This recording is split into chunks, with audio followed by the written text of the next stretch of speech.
बना रहा है चलो इधर देखो, अब मुझे बताओ क्या पूछे आपसे, लंबाई। लंबाई का तो लेंथ इनटू क्या बराबर क्या होता है, स्पीड इनटू टाइम। समझ आ गई? तो पहले तो स्पीड चाहिए, लेकिन स्पीड कितने कॉन्टेक्स्ट में काम करती है, दो। अगर दोनों मूवेबल ऑब्जेक्ट है सेम डायरेक्शन में तो क्या होगा, जुड़ जाएगी। जुड़ जाएगी क्या, घटेगी। और अपोजिट डायरेक्शन में तो जुड़ जाएगी। अब बताओ यहाँ पर दोनों सेम डायरेक्शन में या अपोजिट डायरेक्शन में, सेम डायरेक्शन है, तो माइनस होगा या प्लस होगा, माइनस। तो बताओ एक की ट्रेन की स्पीड तो कितनी है, मैं फर्स्ट टी और सेकंड टी से रिप्रेजेंट कर रहा हूं।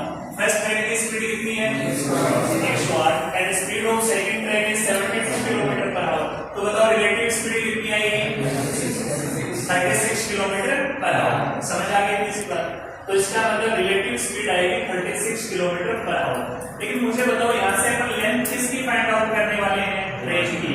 और ट्रेन प्लेटफॉर्म की लेंथ हमेशा